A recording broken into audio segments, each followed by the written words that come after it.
Have you ever sat down to do one simple thing? Answer an email, read a page, finish a task, and then somehow 20 minutes later, you are checking something you never meant to check. Not because you made a big decision to stop focusing, not because you consciously gave up, but because your attention just drifted or got pulled or broke apart. That experience is so common now that most people treat it like a personality flaw. They say things like, my attention span is terrible, or I just need more discipline, or my brain is broken. But what if that is the wrong way to think about it? What if focus is not hard today because you are weaker than people in the past, but because your brain is operating inside an environment it was never designed for? To understand why focus feels so difficult now, we need to start with a simple truth. Attention is limited. Your brain cannot fully process everything at once. It has to select, it has to prioritize, and it has to keep competing information out. That means attention is not just about choosing what to focus on, it is also about rejecting everything else.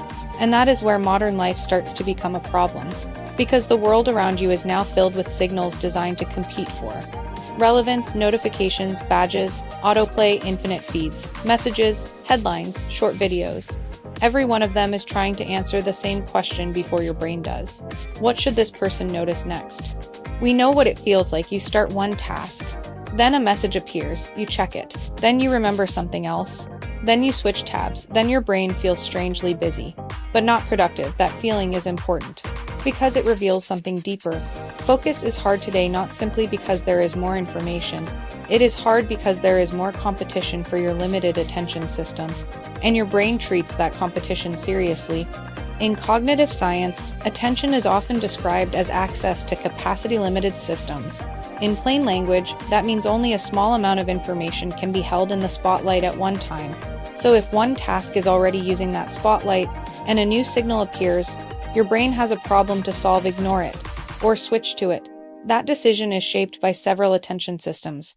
Researchers often describe attention using three major functions. One helps you become alert and ready, one helps you orient toward a target, and one helps you maintain control by selecting what matters and suppressing what does not. That last part is especially important, because focus is not passive, it is active control. When you are concentrating, your brain is not merely holding onto a task, it is continuously defending that task from interference. That means focus costs energy, and when the environment keeps throwing new signals at you, the control system has to keep working over and over, again and again. That is one reason attention can feel strained, brittle, or exhausted by the middle of the day. Now here is where many people misunderstand the problem. They think the brain is bad at multitasking, but the more accurate explanation is that what we call multitasking is often task switching. Your attention does not deeply process to demanding tasks at the exact same time. It shifts, it disengages from one, reorients to another, then shifts back again. And every shift has a cost. Psychologists call these switching costs. People take longer, make more errors, and lose efficiency when they repeatedly jump between tasks, especially when the tasks are more complex or unfamiliar. So when your day feels scattered, that feeling is not imaginary. Your brain is paying for every switch.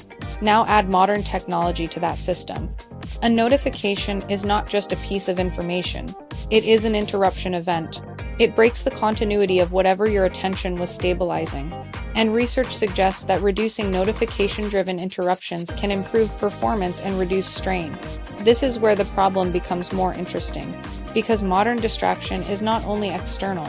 A lot of interruption is self-generated. You check, you refresh, you switch. You reach for stimulation before anyone forces you to.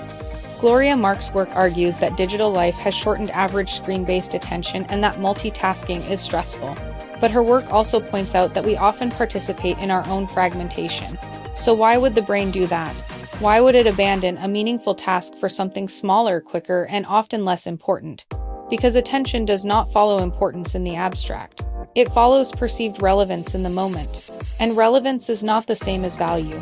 Something can be low value and still capture attention if it feels urgent, novel, emotional, uncertain, or rewarding.